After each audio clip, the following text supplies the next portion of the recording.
its last known American hostage. 21-year-old American-Israeli Edan Alexander is now free after a 19-month ordeal. He had been held in Gaza since the horrific attack in southern Israel on October 7th. His release coming just ahead of President Trump's trip to the Middle East this week. Israel insisting this is not a prisoner exchange, claiming Hamas is getting nothing in return. The IDF pausing combat operations during Alexander's transfer. However, Israel says it still plans to increase military attacks in Gaza. Edan Alexander grew up in Tenafly, New Jersey. He moved to Israel to serve in the military after he graduated high school. He was assigned to the infantry and stationed near the border with Gaza in September of 2023, just weeks before October 7th. His mother traveling to Israel yesterday. She is there for that long-awaited reunion. Alexander's parents have been extremely vocal in demanding Israel work to obtain the release of their son and the other hostages. They are calling his release the greatest gift imaginable. Back home in Tenafly, this is what it looks like. The community turning out, anxiously awaiting the news of his release. Many people say it was just important to be there to show their support for the entire family. Let's get right to our chief foreign correspondent, Ian Pannell. Ian, this is the first time the White House has negotiated directly with a terrorist organization. Let's talk about how this came together and what type of precedent this sets. Yeah, hi, Kira. A dramatic moment and dramatic developments as we are talking. We are expecting that he's been handed over to the Red Cross. He will then be transferred to the custody of the Israeli Defense Forces.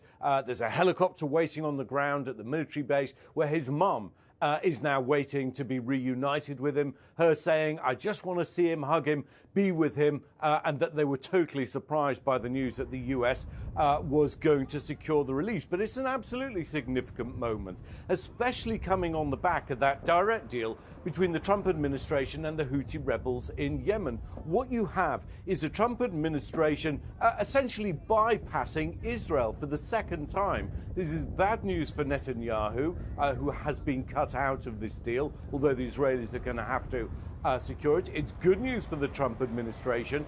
Just to be clear, he is the last living American hostage. There are other American hostages who we sadly believe may have lost their lives during the fighting or during their captivity, but we're waiting for details on that. But it is a significant moment. President Trump on the cusp of traveling to the region. This will be seen as a diplomatic coup for him, especially having brokered a ceasefire agreement between India and Pakistan. So there are developments going on at the moment. We have to wait and see what condition he's in. But one other important thing I think to tell you is there has been a suggestion from Yael Alexander, this is Edan's mother, that perhaps, depending on how he is, Edan may travel to Doha, to Qatar, and meet with President Trump, who will be there later this week. Kira? And Ian, I had the chance to interview Yael and Adi a couple of times as they anxiously were waiting for this very moment. And I did ask them both, what are you going to do the minute your son comes home? And both of them telling me we're going to hug him forever and never let him go. On the note of the president heading to the region now, senior White House correspondent Selena Wang is standing by. Let's talk about the fact that this is the last living American hostage that's coming home. What role will the U.S. now play in this effort to end the conflict, Selena? Well, this is a major moment, of course, as well for the Trump administration, the result of these direct negotiations between the U.S. and Hamas. Now, Trump officials are seeing this as a gesture of goodwill to the U.S. The president saying himself today that he sees this as a step taken in good faith towards ending this broader conflict. And this deal, we're told, Kira, came together really in the last couple of days. We're told that the officials involved were holding their breath until the last moment, until they saw the announcement coming from Hamas. And President Trump today praising his special envoy, Steve Witkoff, who has played a lead role in these negotiations. We are told that Steve Witkoff is actually on his way to the military base, expected to meet with Edan Alexander. And Alexander's parents have been a tireless advocate. In fact, they even met with then candidate presidential candidate Trump back in October 2024, where President Trump really developed a personal connection to this case. President Trump, as you just mentioned, he just took off for his Middle East trip. He'll be stopping in Saudi Arabia, Qatar, and the UAE. Notably, he is not going to be stopping in Israel, but this conflict in Gaza is going to loom large over his entire trip. And Selena, one more question, but before that, I want to let everyone know we are being told the handover has begun. Edan is now on his way to the hospital. As he heads to the hospital, you mentioned Trump heading to the region now, clearly to make more deals with other countries. Yeah, I mean, geopolitics as well as economic ties, it is going to loom large over this trip. But the fact he's not stopping in Israel is significant. As Ian had just mentioned earlier, the Trump administration directly negotiating with Hamas, leading to this deal, a direct result of those negotiations. But the president, again, he is breaking with tradition by choosing the Middle East as the location for his first major foreign trip. He made the same decision in his first administration, skipping over America's closest neighbor. The president, this comes as his administration has been growing closer ties to Middle Eastern Gulf region nations and Saudi Arabia, where he's stopping it. It served as a critical venue for conflicts, mediating conflicts around the world, including also the war in Ukraine. Lena, Ian, thank you. And I know we all anxiously await to see those pictures of the entire Alexander family together. Our coverage continues on ABC News Live and abcnews.com. David Muir and the entire team will have the latest on world news tonight. I'm Kira Phillips here in Washington, D.C. Glad you could be with us. This has been a special report from ABC News.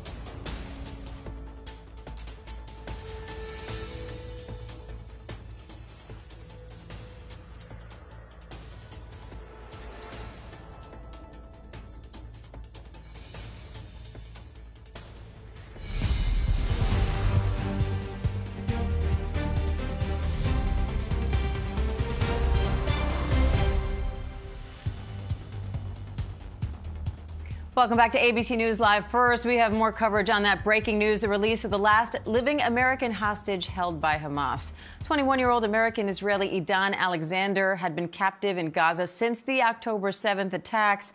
Now, more than 580 days later, he is free. The Trump administration held direct talks with Hamas to reach this deal for his release, but Israel insists it's not a prisoner exchange, claiming Hamas is getting nothing in return. Let's bring in Chief Foreign Correspondent Ian Pannell, ABC News Senior White House Correspondent Selena Wang, and ABC News contributor Mick Mulroy for more.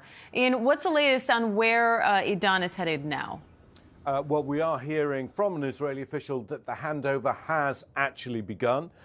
We are waiting to see signs of him. We believe he's been handed over to the custody of the Red Cross, who will then pass him over to the Israeli Defense Forces.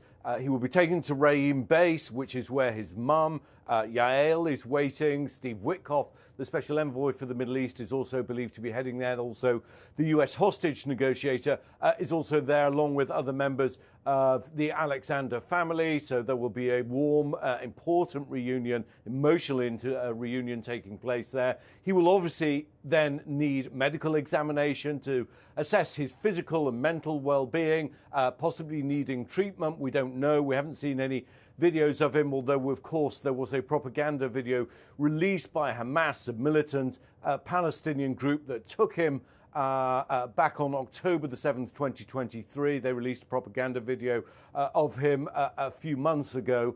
So there is a suggestion that President Trump, given that he's traveling to the region, he may well meet with Edan Alexander. Of course, a lot of that is dependent on how well he is. But I would say an important diplomatic coup for the White House, not least because for the very first time this was a direct negotiation between the Trump team and Hamas, a proscribed terrorist organization. In the past, it's involved Israel. This time, Israel was not involved. And Selena, what is the Trump administration saying about that decision, the decision to hold direct talks with this terror group? They call it a terrorist organization. So what are they saying about that decision to enter in direct negotiations with Hamas over this and how this deal then came about? Yeah, Diane. Well, Trump officials see this as a gesture of goodwill towards the United States, with President Trump saying he sees this as a step in good faith towards ending this broader conflict. We're told that this deal came together in the last couple of days and that all of the officials involved were really holding their breath until the last moment, until they saw that official announcement from Hamas. This, of course, was incredibly tricky to get together. And President Trump today was heaping praise on Steve Witkoff, who is his special envoy, was really playing a key role in these negotiations. We're told that Witkoff is on his way to the military base, unclear if he's arrived there just yet. And this is also important in the context of President Trump also had developed a personal connection to this case. Alexander's parents were tireless advocates for his release, for the release of all hostages. And President Trump, who is then candidate for president back in October 2024, had met with Alexander's parents. This, as Ian mentioned, is a big diplomatic win for the president as he is currently on his way to the Middle East. He'll be stopping in Saudi Arabia, Qatar, and the UAE, although notably he is not stopping in Israel. Mick, Israel is saying that Hamas got nothing, essentially, out of this deal. You've been involved in hostage negotiations professionally. What do you make of that? Well, it is what they say. If they got nothing, they got no prisoners released and no increase in humanitarian assistance. That's important to note. I do think it's really a good thing that this happened. It is much easier to get a hostage back through negotiation rather than a military operation, which is very risky. I'd also point out that likely as soon as Edan gets medical treatment and psychological treatment, he is likely to be interviewed by the intelligence services, because his information that he has, other hostages, where he was, is all incredibly important, but also it is something that can change very rapidly. So they will want to get his information as soon as possible. That might facilitate the recovery of other hostages if that's necessary. Selena, what else are you watching for in terms of the White House now? Yeah, well, we'll want to see how this continues and develops, if this indeed is a gesture of goodwill, and this can lead to a broader end to this war. And we'll also be watching for these talks in the Middle East, the president sitting down with various leaders. Although he's not stopping in Israel, the conflict, the war in Gaza, it is going to loom large over the president's meetings. This also comes as the regions he's visiting have played a key role as mediators in various conflicts around the world, the one we're talking about, as well as the war in Ukraine. So we'll be watching closely to see the president's readouts of those meetings that he's having. Shannon, what does this do for the prospects of trying to reach a longer peace deal or even just ceasefire deal between these two sides?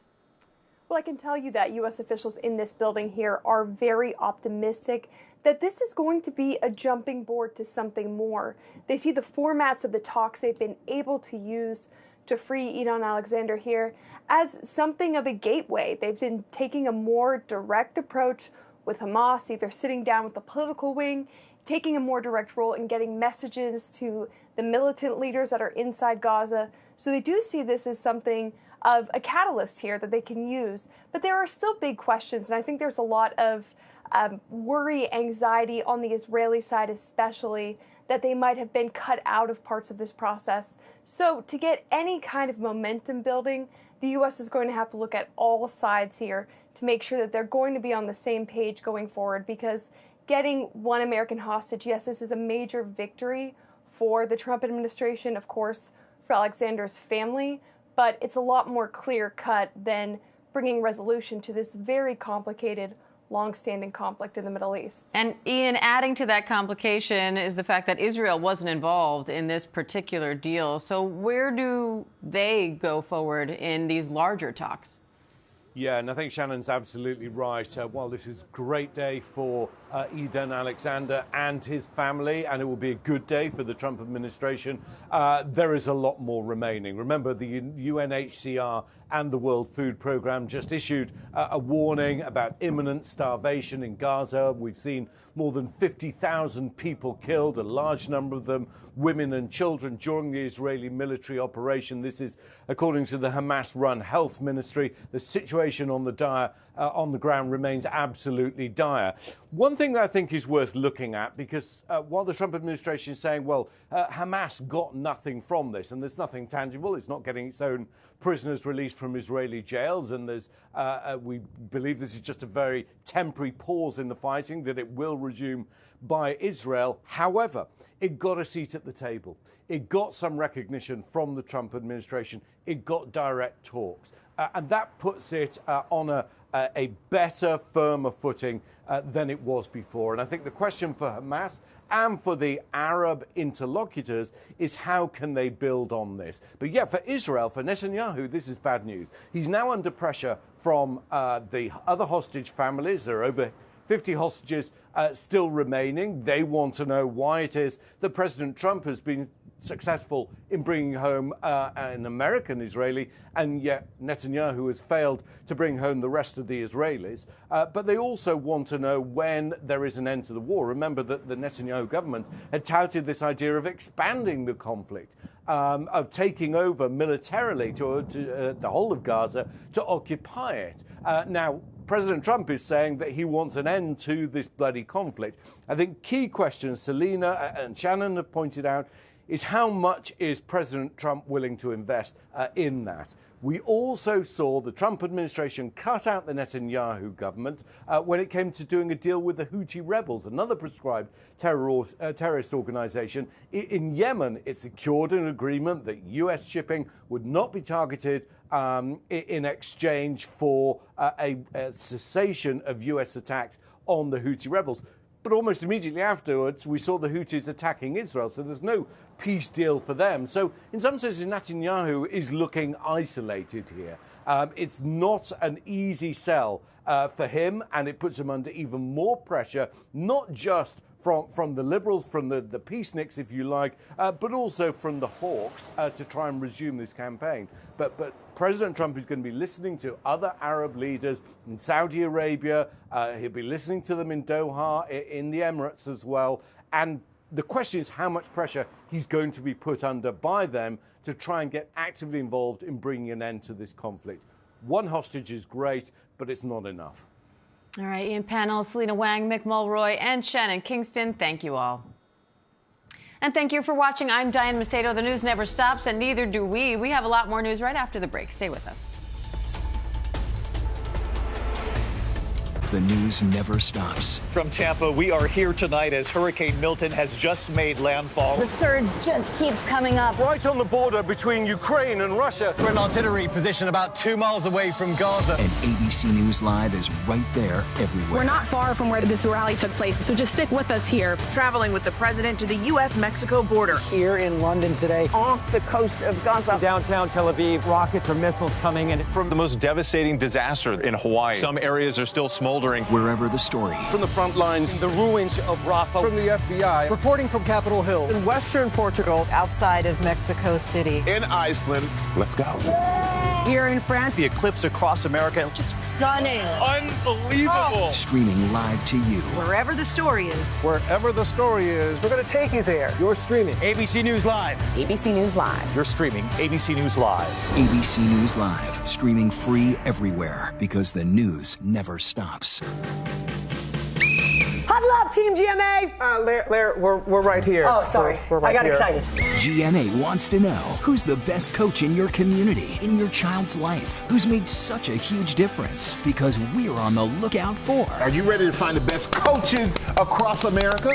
GMA wants to know about the impact of a dedicated coach in your town, so scan this code, nominate your favorite coach right now. Let's honor the best coaches in America. Thank you, Coach. Bonsoir. We have a lot of things to discuss. White women. Every single conversation with white women, it is all the exact same. I was telling Joanne the other day that she's not going to be going. You can go to any other group of white women. They will finish the conversation for you. She was saying that I'm not doing my job, but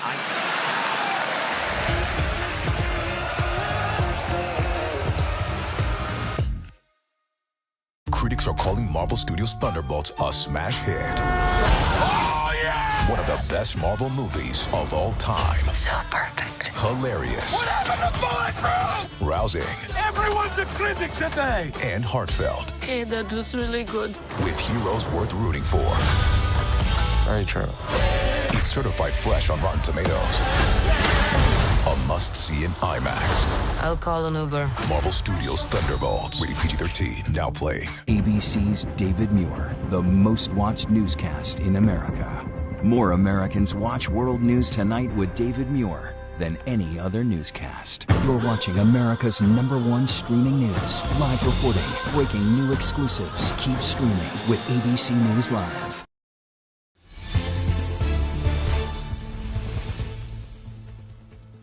Welcome back to ABC News Live. First, Transportation Secretary Sean Duffy says he plans to reduce the number of flights in and out of Newark Airport. The move comes after another equipment issue over the weekend. Now transportation officials are warning flights could be disrupted ahead of the Memorial Day